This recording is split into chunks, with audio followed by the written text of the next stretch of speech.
Hi folks, welcome. It's great to have you all here.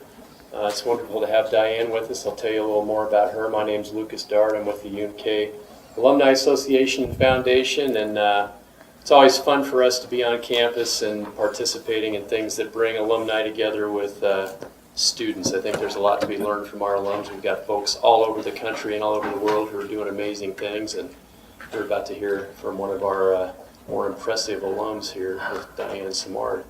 Diane's a 1988 graduate, and she was making fun of herself this morning on television, saying that she's 30 years she's been out. And time does go quickly by, I've got to tell you that. But she's from the sprawling metropolis of Cotesfield. Everybody knows where Cotesfield is, right? Yay! Yay! A graduate of Elba High School before she came to UNK. Diane's an entrepreneur. She's a seer of things. She's a seeker of opportunities, and you're going to get a chance to hear about that from her today. Professionally, she's Senior Vice President of Bye Aerospace. She's made a career out of being places you wouldn't expect her to be, and I would say that a PR person among a bunch of engineers is probably appropriate for that comment, right, Diane? Yes. She's invested her time, she's invested her resources and her expertise in a lot of different things and a number of different companies and upstarts through her career. Her professional and entrepreneurial record certainly is outstanding, but it's probably the battle that she didn't start, which is one with her own with breast cancer, that really has led her down a different path and a mission to assure that cancer patients and others with traumatic illnesses get holistic treatment, both physically and psychologically, and I'm sure you're going to hear about that from her as well. She founded something called the COPE program, the Center for Oncology Psychology Excellence at Denver University, and the work that they're doing is unique. In fact, they're the first specialty program in the country to offer grad level coursework in this area. She's become a noted speaker. She's covers topics such as women in business, survivorship, and philanthropy. She's certainly experienced all of those things at an extremely high level. She's working on a book called Champagne with You, The Unlikely Gift of Breast Cancer, and hopes to release that this fall. So we're so proud to call her our own, and I've got to tell you that she and her husband Rini, who's sitting here, throw one heck of a good alumni function too. So with that, Diane. Well, thank you, Lucas, and I must say it's a great day to be a loper, isn't it? Thank you all for being here. I'm Diane Simard.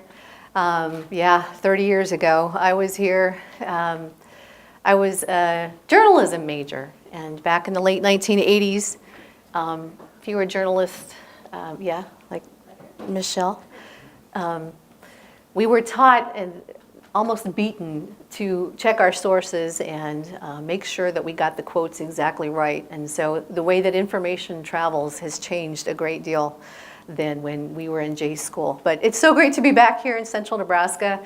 As Lucas mentioned, I'm a native of Cotesfield, population 80. So yeah, I'm one of those small town girls that went to a 3-room schoolhouse, one teacher for 7 grades for my elementary education, and then went to Elba High School and had 12 graduates in my senior class, and the people I hang out with right now just think that that's hilarious, and I know many of you probably just, well, that's kind of how things are in the rural parts of the state. But again, it's such an honor to be here for many reasons, and I always jokingly say, I know that you're here for extra credit, so I'm going to try to make this good. So anyway, please bear with me. I know we've got some faculty here and staff, but I wanted to let you know, I appreciate you being here, but my talk this afternoon really is going to be focused on the students, my message and what I've been through, and I'm going to talk a lot about some decisions I made and experiences I've had that didn't go very well. So it's okay to talk about your failures.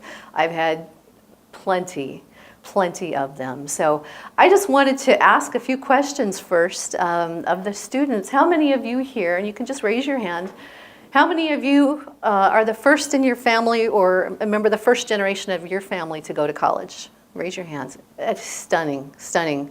Thank you. It's really incredible. And if you wouldn't mind me picking on a couple of you to talk about just very briefly how you feel about that. How does that make you feel? I know I saw some hands in the back. Just shout out, how do you feel about that? Pressured. Pressured? And why pressured? Because, like, so my cousins and I are kind of like around the same age range, as well as like siblings and stuff. So like, I have to set the bar. Okay. And so like, if I fail, Right. like, and they overcome that, you know, I kind of feel like I didn't set it. Sure. Is college what you expected it would be like? No? Is it scary, worse, better? It's Challenging. challenging. Okay, okay. That's good to know. Anybody else? Let's talk to a couple more students here. Anyone else why are you here? Why did you choose to go to college if you're a first generation student? Anybody else have some thoughts on that? Speak up. It's okay, really. Well, I come from a family where half of my family, my mother's side, were highly educated, and my father's side didn't believe in college at all. And my father actually said to me, don't go to college, you don't need to go to college, you don't need a college education. If you go to college, you don't need to pay back your student loans because, 7 years go by and they're never going to find you. So got some not so great advice from my father. And as Lucas mentioned, I went through this life-changing experience 3 years ago. I was diagnosed with stage 3 breast cancer. And what that means, if you're not all that familiar with cancer and how that works, and not many people are, that means that I was about as advanced as I could be with my cancer still being treatable. So I'm very, very fortunate. I'm blessed. I was doing everything right. When you get to be old like me and you turn 40 or 50, you have what are called annual mammograms, and those are tests to check specifically for breast cancer. I had those every year like you're supposed to. And my tumors, I had 3 of them that grew and large enough finally to be seen on mammography, which is the type of imaging, and it had already spread to my lymph nodes, which is really scary because typically, unless you catch it then, it can spread throughout the rest of your body and you may die from that. So it was a shocking experience for me because there's no history of cancer in my family at all.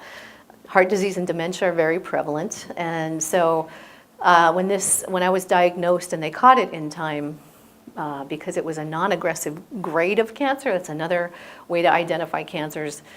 My non-aggressive grade of cancer was behaving aggressively, so they put me through what I call the nuclear bomb treatment. And so I had 16 chemotherapy infusions, and that's when you lose your hair for breast cancer.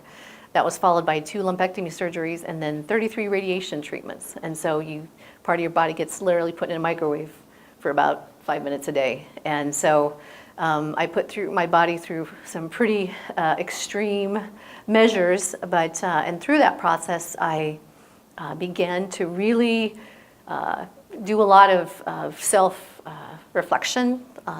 This all happened when I was just about to turn 50, which for a woman means a whole lot of things, and we won't get into that.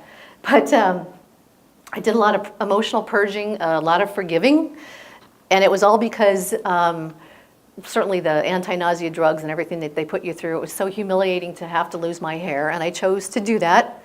But I finally decided that I was going to get happy to figure out finally why I'm put here on this earth. And so this experience allowed me to do that, which is why I'm calling my book The Unlikely Gift of Breast Cancer. And so as a result of that, I also began to discover that I had a lot of depression-like symptoms. I couldn't figure out why, because I'm blessed. I have a treatable cancer. The protocol to get me treated and well again is brutal. But shouldn't I be happy? And I really wasn't. I was very angry at how much our healthcare system really misses the mark when it comes to going through something so traumatic as cancer. And by the way, from the day I likely suspected I had cancer to the day I found out that the cancer hadn't spread beyond my lymph nodes, which means it likely can be treated and I will likely live, that was 3 weeks. So it's like you face your mortality, which I did. I went into this, I don't know, I guess it was a constant state of prayer of just pondering, why is this happening to me? There's no answers. There wasn't really anybody to talk to because, no one is, it's just not part of our healthcare system to deal with that part of the experience. So anyway, as I got somewhat healthier, and toward the end of chemo, I asked my medical oncologist if she could refer me to a specialist, a social worker, a counselor, someone who could help me figure out all of my emotional mood swings. And she told me that, well, Diane, when it comes to cancer, unfortunately, very few psychiatrists, psychologists, social workers, behavioral therapists work with cancer patients. And I asked why that is. And she said, because when it comes to cancer, most of the dollars, whether it's through government funding or philanthropy, and philanthropy is people generously donating out of their own pocket, it goes to research to find cures for all the different types of cancer. And there's not just one type of cancer. I wish it was that easy, and there's not. There's over 100 types of cancer.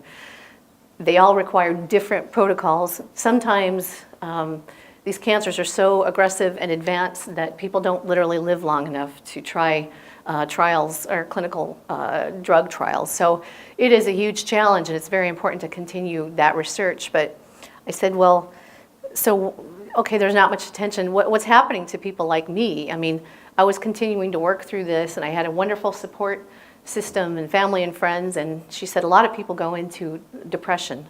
And so I did some checking around, and I found out that in our own backyard, we live in a suburb of Denver, Colorado.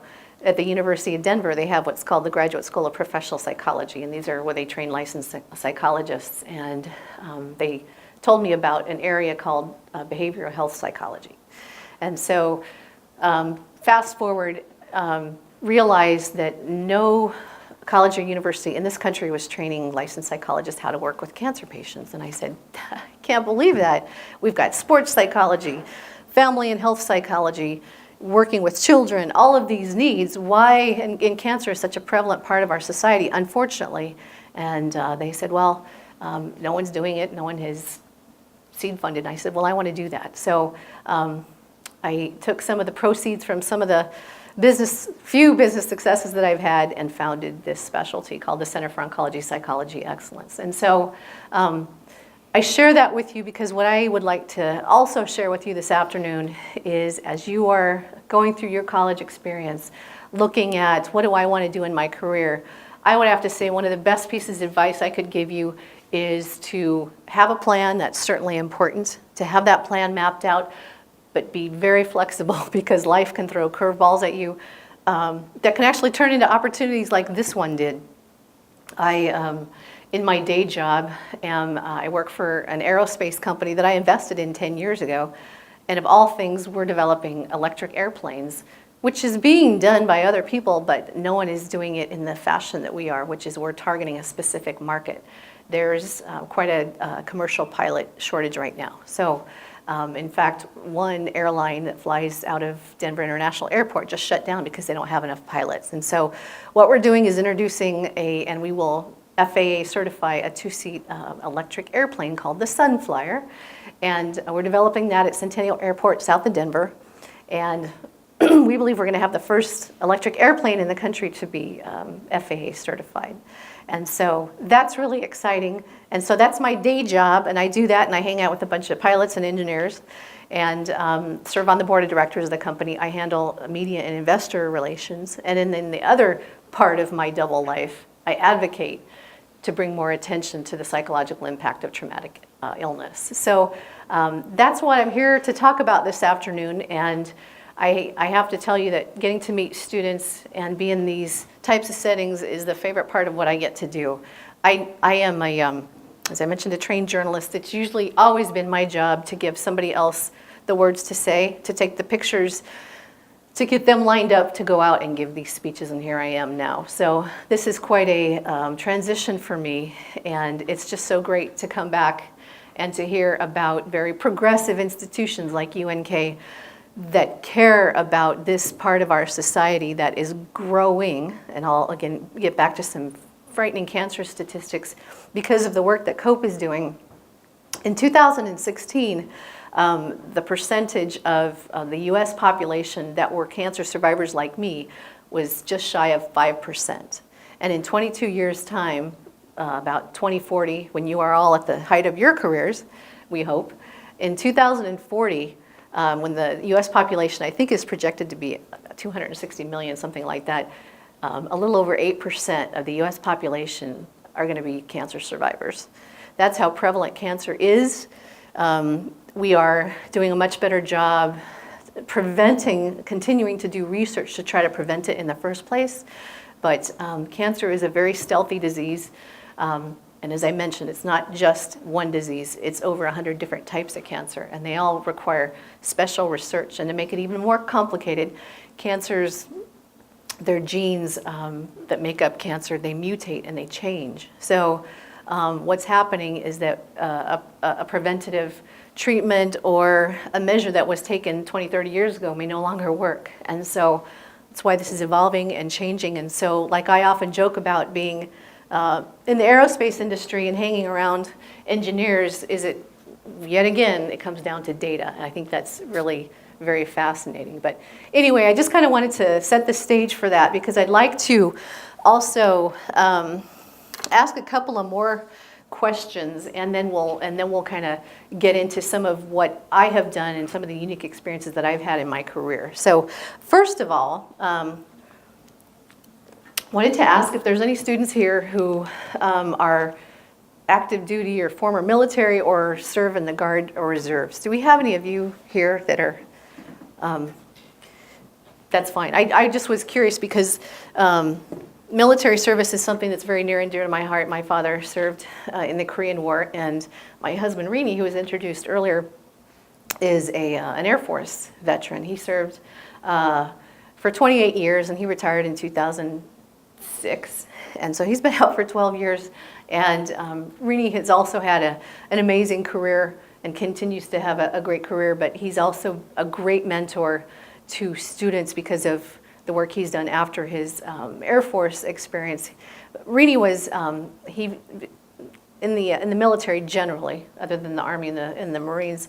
You've got the officer and the enlisted corps. And Rini was, went as high as he could in the enlisted ranks. He was at E9 or the Air Force, a Chief Master Sergeant, of which at the time, only 1% of all the enlisted Air Force got to be Chief Master Sergeants, and then he went on, and only 10% of those get to be command chiefs, of which Rini was one of those. So anyway, I just wanted to throw that out in case any of you would like to have a conversation about a career in the military. He's also since served as the Director of Academic Advising at a community college. I went to a community college before I transferred here, so I'm a huge advocate for community college as well. He knows a lot about higher ed and knows a lot about the GI Bill and other education benefits for the military as well. So I just wanted to offer that out because when we're both out and we get to come and speak to groups like you, we want to make ourselves available to answer any kind of questions. So, yeah, he's also recruiting. Another question. How many of you, raise your hands, how many of you are worried about paying back student loan debt? And I'll pick on you. Why is that a concern? What concerns you about that? Just that. Oh, either one of you. We'll go with you first, yeah, and then we'll come back to you. Excuse me. Okay, I'm sorry. No, you're fine. I don't know, I just think that it's something that just continually compounds itself, so you want to address it right away, but you still obviously want to allocate your money so you can have experiences in life and whatnot. Right. So I just feel like it's kind of like a catch-22. Okay. Are you concerned about finding a job, I'll stay with you for now, that pays back your loan in a decent amount of time, or how pressured are you to find a job to pay back that debt? I wouldn't say that I feel pressure Okay. to necessarily seek out a job that does that. Okay. Okay. No, that's great. Thank you. Thank you for that. We're going to jump back to the back. I'm basically the same thing, yeah, just in the future you're going to have to pay more bills and stuff like that, added on with your student loans. Sure. And stuff like that, and Yep. it's just going to add on top of each other. And, Absolutely. Okay. with the job too, yeah, you got to go out and find one to pay all that off. Right. Exactly. Okay, very good. Anybody else want to weigh in? Student loan debt.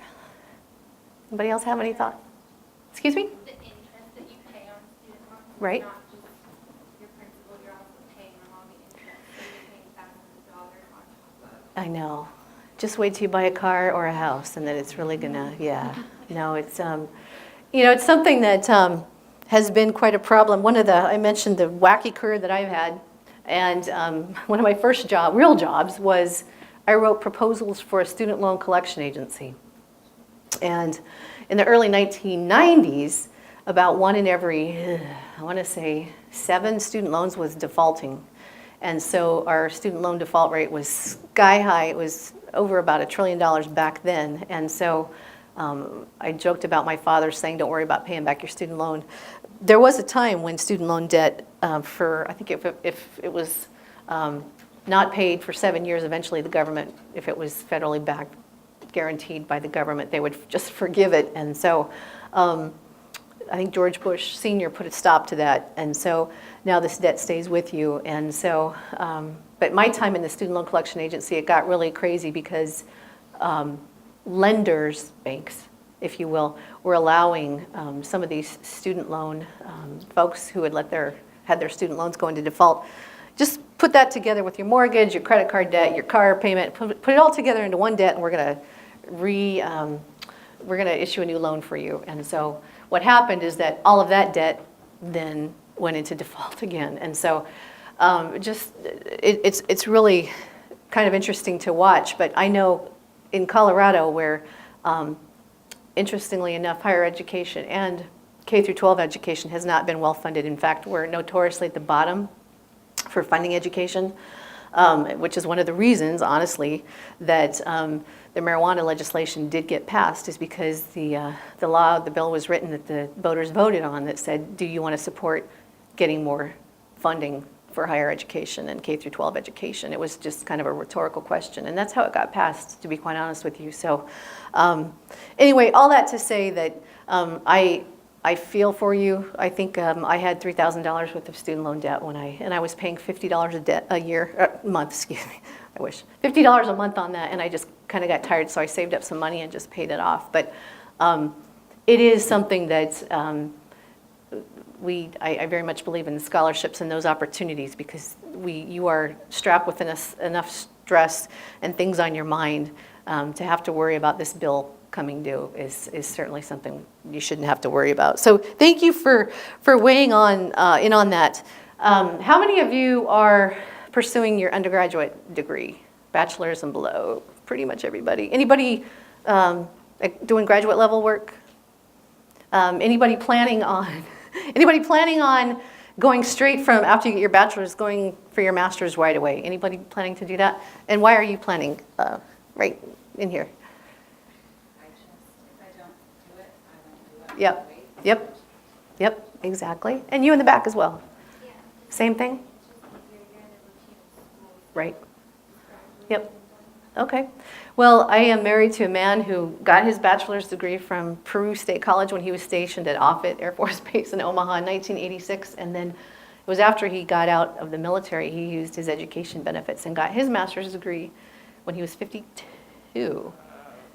55. Anyway, all that to say, education is a great thing. And for me personally, it took me 5.5 years because I went to community college for 3 years because I was having such a good time and had all these scholarships, and I'm a bit of an overachiever, so I was finding plenty to do. And then it was finally time to get that bachelor's degree. But as difficult as I'm guessing it still is to finally get through this and graduate, and then you have to look for a job. There's so much more opportunity when you have that degree. And so I encourage you to keep moving forward. It is so important when you're out there, especially competing for jobs. It's just kind of the first, you must have a bachelor's degree or a gazillion years of experience equivalent. So really highly encourage you to do that. Another question I just wanted to ask is a general question, and that is, what is your definition of success? In other words, I consider myself to be a success when I blank. And I'll either do voluntary or pick on you. Any students want to weigh in on that? Your definition of success. How about you? Yeah, please. My definition of success would be when I have the career I want and I'm in a financially stable place. Okay. Have you selected a career yet? I'm a biology major, pre-physician assistant. Oh gosh. Oh, so you're going to be in school for a while. Yeah, good for you. Good for you. Anybody else want to weigh in? Well, always, well, for many years thought that I would be successful if I made a lot of money, and I've done that, and I've lost a lot of money too. But having gone through now what I've been through health-wise, my definition of success has really changed. It's about positive impact. And as corny as that may sound, I get more fulfillment out of having talks with audiences like you who kind of perk up and I don't know, I'm just going to guess, perhaps some of you know someone who's experienced cancer, or maybe you have yourself. And oftentimes we change. We're not the same people that we were before. I'm a much more mouthy, I'll just say what's on my mind, because I just don't put up with much of anything anymore. And Rainey and I had, and Lucas had the privilege to have lunch with your chancellor. You are very blessed here. You have a man who's leading you who cares about you very deeply. And I shared my story, and I kind of launched into how I think UNK might be in a position to help us bring more attention to what I call the long-term psychological impact of traumatic illness like cancer. There's a whole lot of research that needs to be done, and you're well positioned here to do that with your relationship with the university's Systems Medical Center. So again, I just wanted to let you know that you were in good hands, and you probably already know that. But again, kind of back to the success, it's really what you define it to be. But I encourage you to not be short-sighted and just think it's all about money, because it's not. We want to get to some general questions, certainly, but I kind of want to go through a couple quick ideas to share, suggestions to share with you that worked for me in my career. One of the things that over the years, this has just kind of started to come naturally to me, is to really start to figure out how to identify value. And I'll give a couple of business examples. My day job, I mentioned, working for this aerospace company, developing this 2-seat electric airplane called the Sunflyer. There have been many other electric airplanes developed. They've flown as well, but no one has approached it from a market like we are. So we're recognizing this commercial pilot shortage, and so that's who we're going to market our airplane to is flight training schools. And we already have over 100 deposits from flight schools and individuals that want an electric airplane. We haven't even flown an airplane yet, so really pretty amazing. I'll share another kind of anecdotal story. There's a businessman who's a very wealthy businessman based out of Colorado. His name is Phil Anschutz.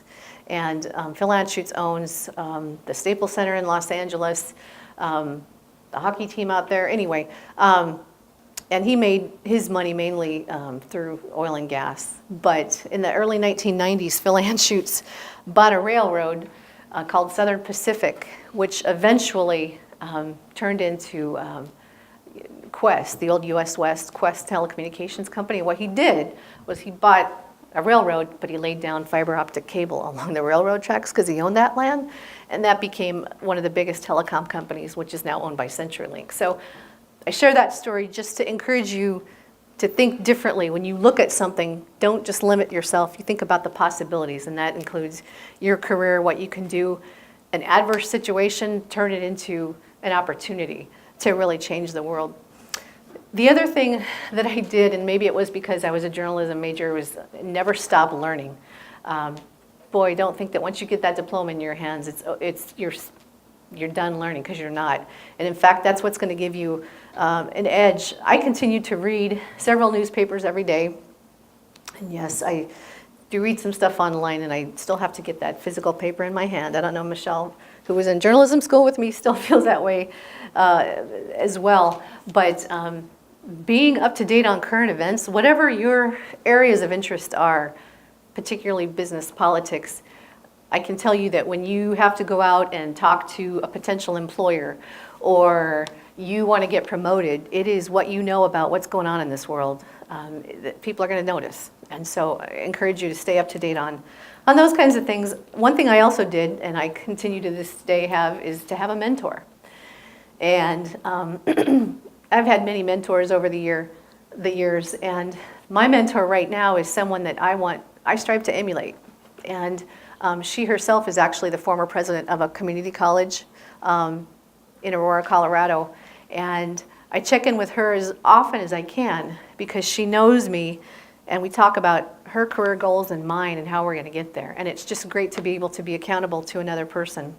I don't know if you're a voracious reader, but if you're not, I encourage you to try to be, because reading for me has been a very relaxing, and especially when I went through breast cancer, I wanted to read as much about cancer as I could, and there's a lot to read about. But what I found most useful for me is things like historical biographies. Find a figure in history that you want to learn more about. Some amazing, amazing biographies.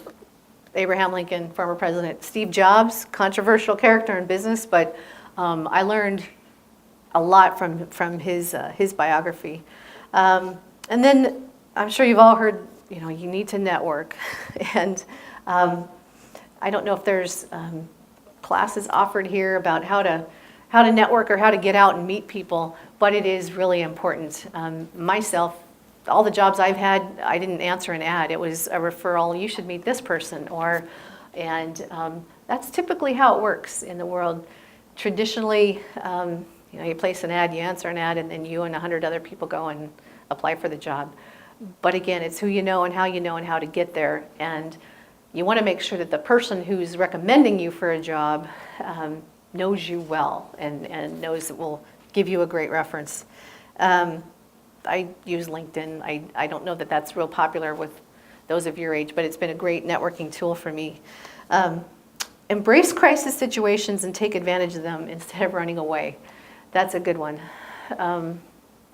My previous life to this one, I was married to a man who had an information technology services company, and he had started the company with $1,000 and asked me to join up with him. So that's where I really got more passionate about business, was helping him and his company. And in about 1998-99, for those of you who remember called it the dot-com bust, anybody before that bubble burst, anybody who was in IT was making what I called stupid money. Out in Silicon Valley, everybody was driving a Beamer or a Porsche, and then the bottom fell out of that market. And so we were struggling. We nearly had to file bankruptcy, but he started the company at $1,000, and in 2004, we sold it for $34 million cash. And how did we do that? Well, a lot of hard work. Those of you who are thinking about you want your own business, it's true. There's nothing more rewarding, but you will never work harder. And we never had a vacation or a weekend off, but we just were really smart about using technology. We had very few what they call overhead staff, people that were not billable to a contract, and then we utilized technology. And all of our employees who were not billable, we set them up with technology at home. And 20 years ago, that was a really big deal. So anyway, that's a success story that no one ever believes, but it did really happen. And then search for opportunities to be different. I had the opportunity to meet the founder of this aerospace company that I invested in and now have been working for the last 10 years. And really do think about whether or not you are comfortable, and I encourage you to challenge yourself to say, there's not a lot of women working in aerospace. That would be cool. I'll get noticed. It's different, and it is, because I often get asked, what are you doing in aerospace? And I'm not a pilot. I don't know anything about airplanes. I still don't. They're cool. But it really does get you noticed. And people remember you for being courageous, for being different, for being a risk taker. And you can learn this. You can learn to get along with anybody. If I could do it, anybody can do it. And then one of my biggest takeaways from my cancer experience was that it taught me to lead with my heart instead of my head. And that's probably the best piece of advice I could give you. Again, I reinforce that, because unless you are doing what you are passionate about with someone that you're passionate about, it can get really, really challenging. So now, like I said, these are my favorite talks to give and my favorite audiences to speak with, because I'm just so passionate about this, because I care so much about all of you and everything and all the challenges that you have. Student loan debt, am I going to graduate? Am I going to get a job? And there's so much pressure in college. And I learned more from my college experience about life.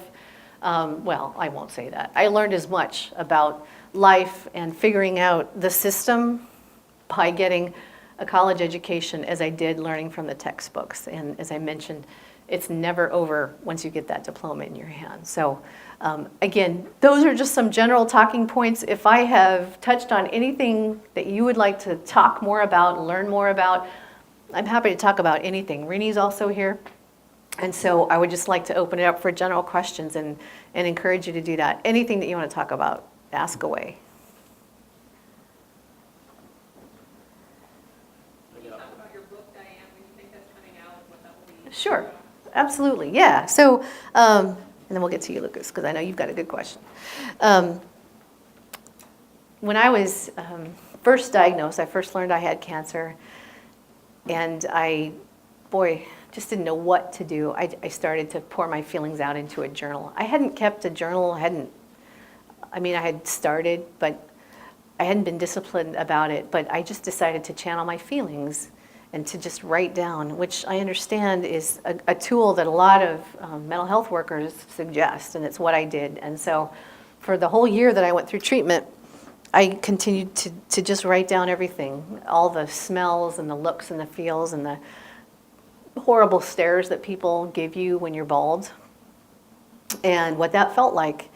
And I did that because I couldn't find a book. I couldn't find any resource that could explain to me what this was all going to be like. And so I ended up, I'm finishing, I turned that journal into an actual book. It's really a memoir. I bring a lot of stories in from my crazy childhood growing up in a small town and the things that you do that are unique. But I'm turning it into, finalizing a book. The manuscript is written and I plan to publish it this fall.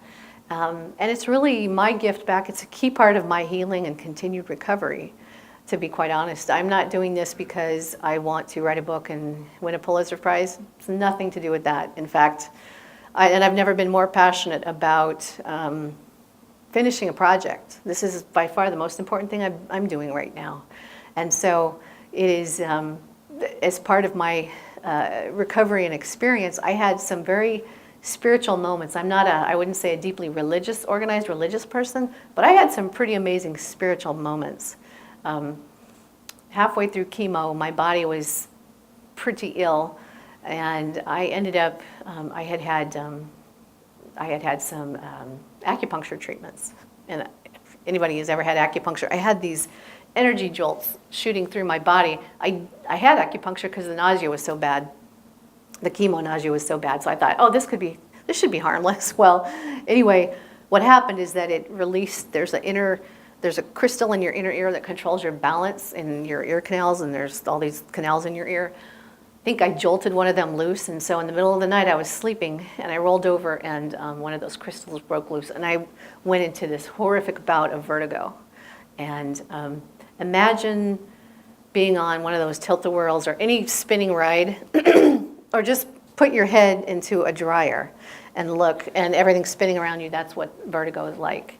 And this is about as horrific as it gets. And so they rushed me to the hospital, Rini did, after we picked out an outfit that matched. Long story. Yeah, it's true, yeah.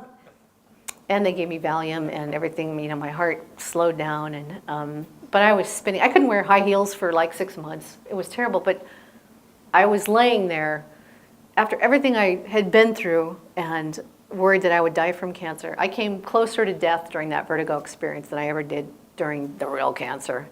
And for about 10 seconds of my life that night, I looked over at the wall. There's a picture of my wonderful, wonderful chocolate lab retriever that had died 6 years before. And I thought, I'm going to meet Enzo in heaven. And then I had this out-of-body angelic type experience where it wasn't voices, but it was an inner thought that said, Diane, this is cancer. It's the devil testing you to see how strong you are. And if you survive this, if you want to survive and live, I will let you live, but you have to tell your story. And so I thought, wow. And actually, when I thought about that, it started to make sense, because I'd always been encouraged to write a book about all this crazy stuff I've experienced in business, and I never had a good reason. So as I lay there and just everything, the ceiling is spinning. It's like The Exorcist. It really was happening to me, and I thought, I'm going to do this. And so at that moment, it was a divine intervention like I've never had before. And I said, I will write this book. And I started to get my strength back and really finally picked out an outfit that would work for me and rushed me off to the hospital. And so that's why I'm writing this book. And I don't know, weird, creepy, she's 50 and off her rocker, whatever. This is why I'm doing this. I have to do it. I made a promise and I'm not going to not publish this book. So anyway, long answer to your question. You're probably sorry you asked, but when? Oh, this fall it should be out. But if you know of any good publishing companies, I do PR and marketing for my day job. I don't have time to do it for myself. So the book is written. That's the biggest challenge I have right now. And so anyway, it's gotten some great early reviews, and I'm just so flattered and honored. I just hope it helps people, because it's the book I wish that I had available to me to read. So Lucas, top that one. Talk a little bit about the role, or maybe even the importance of failure in your success. Mm-hmm. Yeah, that's really a great one. I have invested probably in about a dozen startup companies. And again, when my ex-husband and I sold this company for a lot of money, we went our separate ways because we couldn't stand each other at that point, and so we got divorced. And we had a very amicable and very generous divorce settlement, and I just wanted to pay it forward. And so I got this brilliant idea of, I wouldn't really have to work, but I want to do something. So I decided to invest in other people's ideas and other entrepreneurs' ideas. And so I did that about a dozen times. And I started to do that in 2004. The first investment I made is in a medical device company that's intended for congestive heart failure patients that resizes the heart. Anyway, it's doing very well. The next 9 failed already. And I was on the board of a bank that failed. There's probably nothing as frightening as that in terms of being in the wrong place at the wrong time. When you're on the board of a bank, the federal regulators are breathing down your neck. And there was another infamous company that I invested in. Actually, unfortunately, it was a farm kid from Nebraska, which is why I invested in him, who developed quite a cocaine problem, which was really sad to watch, to be quite honest with you, but it happens. And it was an electronics recycling company. And anyway, I got a phone call from an employee one day saying that the CEO, the guy I had invested in, who had the drug problem, had illegally sold some hard drives that were to be destroyed. And that started a whole litany of another nightmare. If I ever wonder why I got breast cancer, it's because I put myself through all this stress. But I began to really wonder, why am I just a lousy person in business, or am I just too generous? I really beat myself up for a long time. And it wasn't until I went through breast cancer. And I had been diagnosed with breast cancer, and I had to go for what's called a PET scan, a positive emission something. Anyway, a PET scan is where they scan my brain and also my midsection to see if that cancer had metastasized to other parts of my body. And they put an IV in your arm, and then they inject radioactive sugar. And I didn't start glowing green or boiling or anything like that, but I was reading there, you have to make sure your heart rate's real low. So I was just reading, and I was flipping through a magazine, and I came across a quote from Michael Jordan that basically says he's taken all of these shots. He had 26 opportunities to take the game-winning shot and missed. And at the end he said, I succeed because I've failed. And I saw that and I burst into tears. And that was like my whole life to that point just stated so eloquently. And so now I've forgiven myself for what I thought was making some bad decisions. I made a great investment decision in a bunch of people that didn't know what in the world they were doing.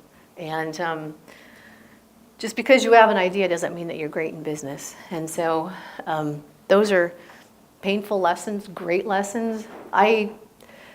They just, for me, are fodder for 2 or 3 more books down the road, because that same gentleman ended up having hair implants and charging it off as a business expense. And I got in an argument with him about the legitimacy of hair implants as a business expense, which it's not, but he was treating it that way. And so you turn a corner and it just becomes comical, and you say, you know what? I forgive myself. I didn't know what I was doing. I was just trying to help. Is there anything wrong with that?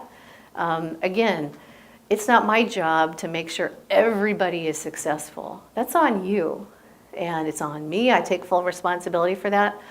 But just like I mentioned before, my definition of success is no longer monetary. And I bet you if you had a chance to ask any billionaire, you know, does money make you happy? I'd be shocked if they said yes. You know, it's everything to me. It's not. Money comes, money goes. Money's important. Money pays the bills. But it's your impact in the world. It's you being a great role model for your niece, your nephew, your cousin, your children someday. That's what matters in life.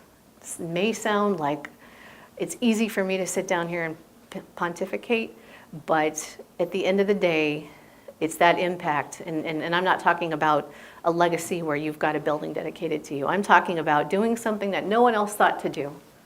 It's as simple as that. It doesn't cost you anything. The whole thing with COPE, this specialty at University of Denver that I founded, you know, I did give them some seed funds to get that started, but it's been opportunities like this to go out and talk about it and to say, do someone you love have cancer and you wonder why all they do is cry or why you don't know what to say? It's because cancer has been taboo. It's just not talked about, and I think it should be. It's frightening enough. Just the word alone is horrible. And I know in my family, they all thought I was going to die. They just, you know, well, Diane's got breast cancer. So write that one off, and it's not like that at all. It can be. There are some cancers that are late stage that we don't have testing for. It's horrible.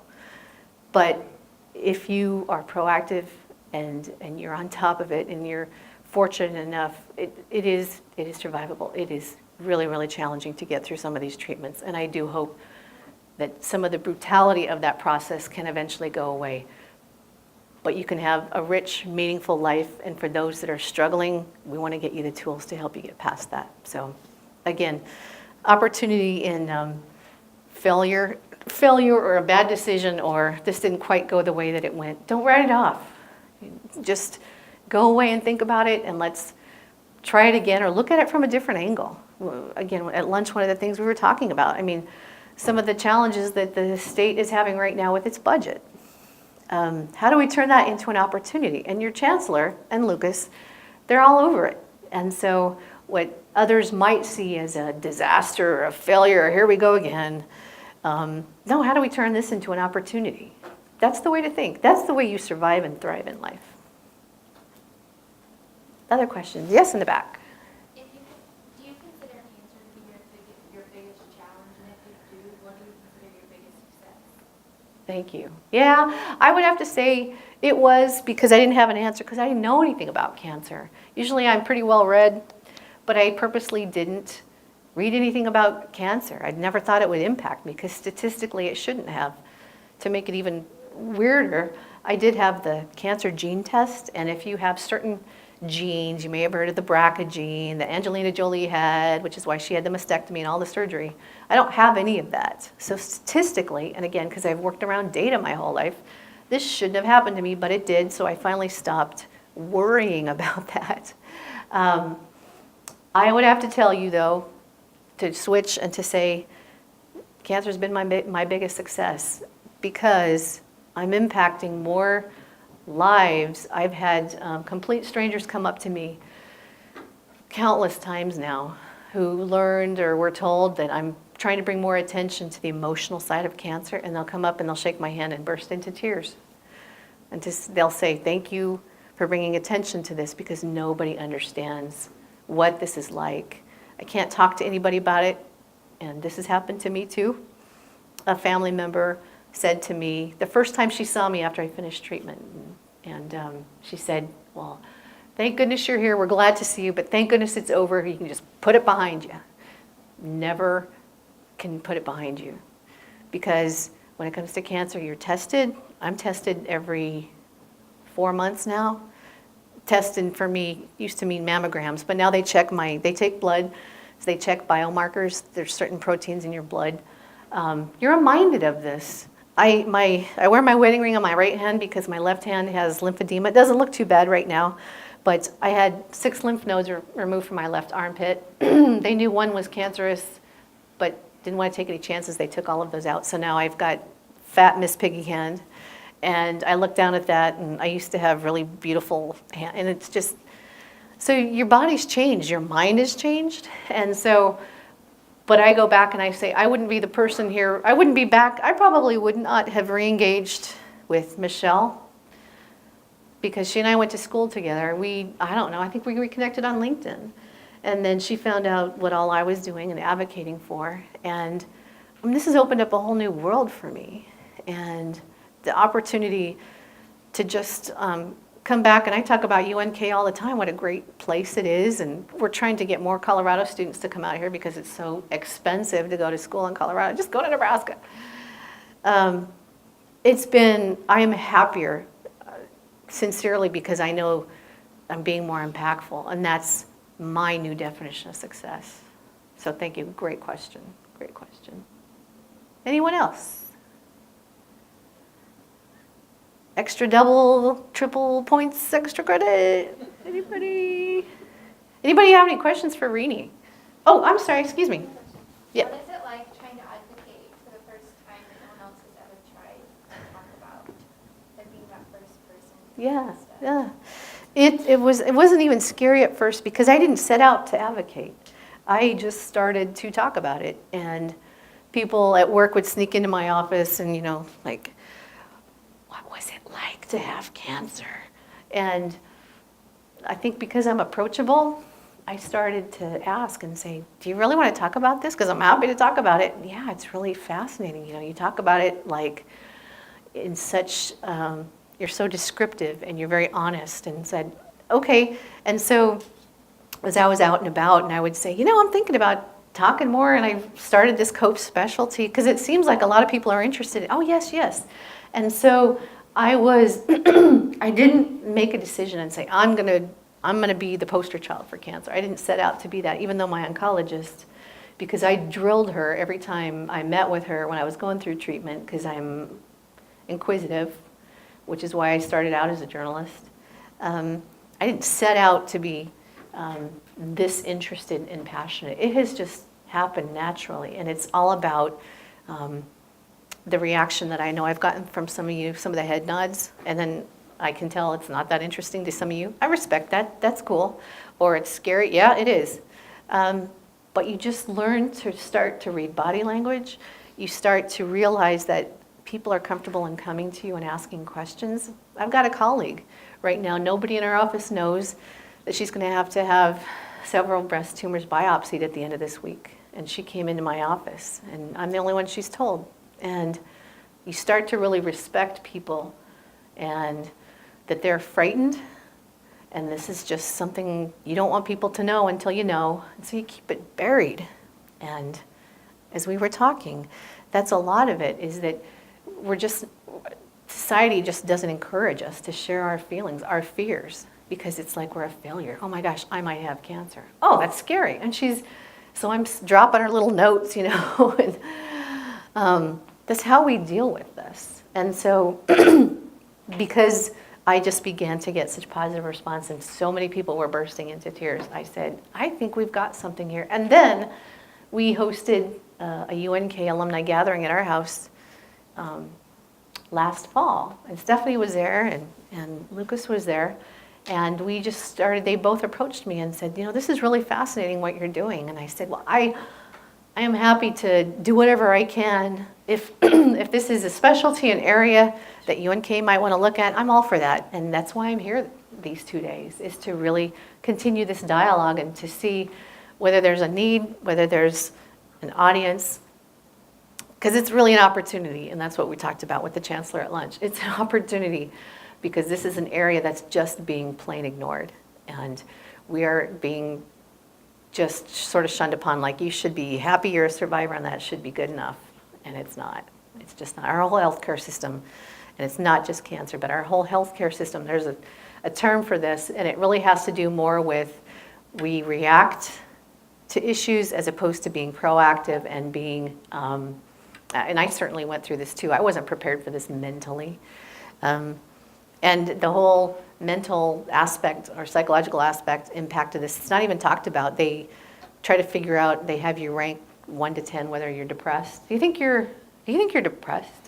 Because then we're going to pump you up with a whole different set of drugs if you are. It's basically how they deal with it. So, but it again, to answer your question, it has just grown on its own.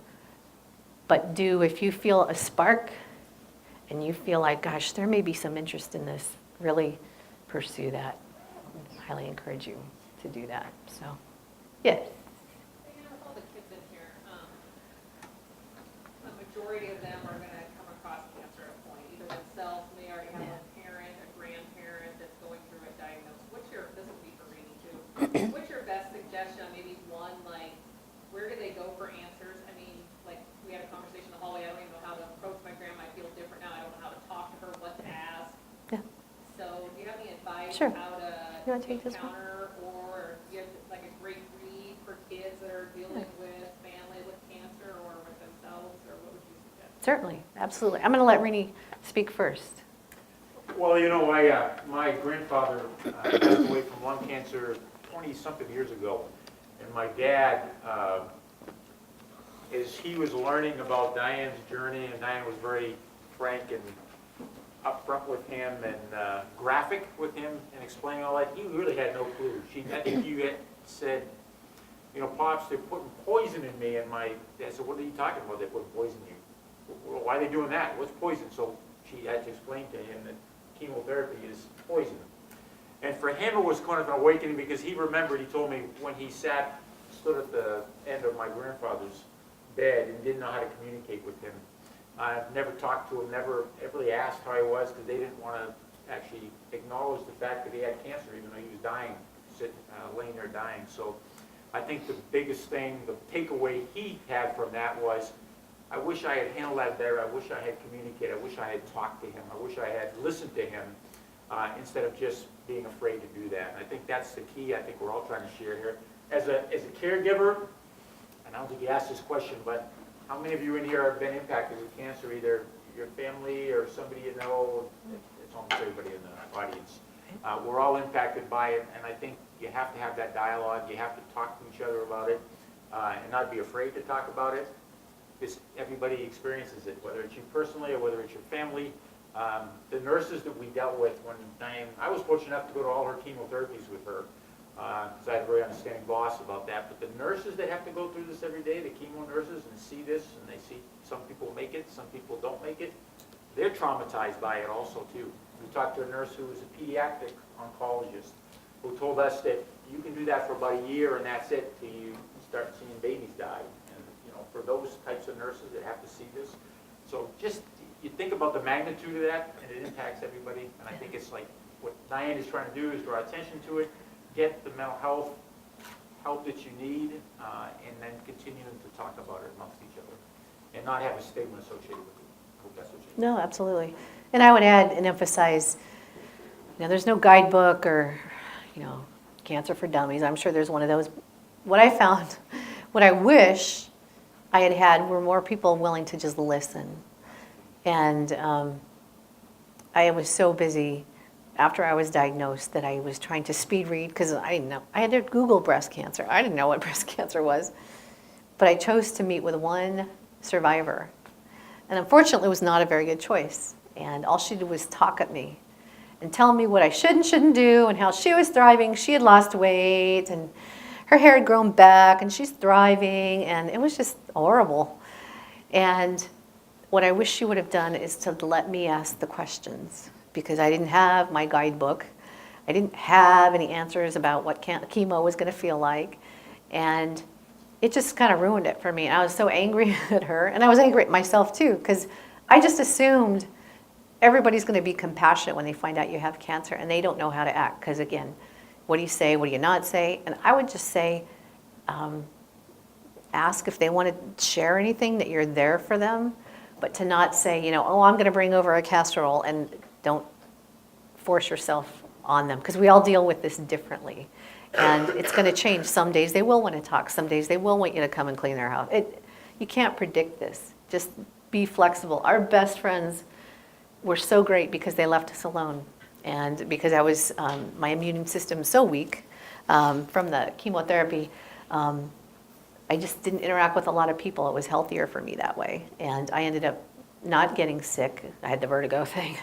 But I wasn't sick till radiation. That was the first time I got a cold that I couldn't, and because unfortunately hospitals have a lot of germs, and I was the sickest during radiation. But that would be my, there really isn't any well-written book either. My book is not intended to be the guidebook for how to deal with breast cancer. It's a description of my experience. And if some people glean help from that, that's wonderful. But still, it's just such a unique individual experience that it's just kind of best to just be there and to listen, to let them know that you support them and are praying for them or thinking of them. What I had happen to me a lot, which I really appreciated, was these little boosts of encouragement, a text with a quote or a Bible verse at just the right moment. It was extremely helpful for me, just to know that somebody's thinking about me right now.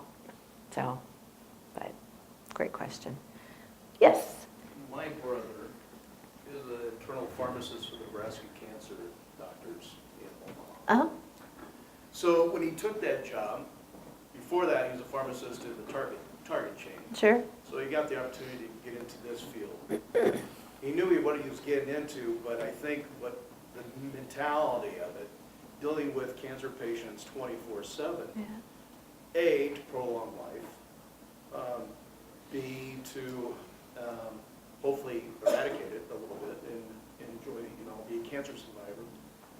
But the thing for him that he's found out that he had to learn is to be a listener. Yeah. And be that person that sat there and listened to their stories, hear what they had to talk about. And because finding out that family members were a tough way for them to talk to. Sure. Because the stranger, the pharmacist, Mm-hmm. who became their close confidant. Yep. It's really interesting. Yeah, it is. You are willing to share a lot more with strangers because you don't want your family to be, to worry your family. So anyway, I know we've kind of run over, so I don't want to, but if there's anything else, Lucas, you want to wrap this up in any special way, please do. I've got some business cards down here. Like I said, I use LinkedIn. If you have any more questions, please link in with me. I've got a website. Just grab a business card. But it's been such a thrill to be here this afternoon. Thank you so much, and I wish you all the best in your careers.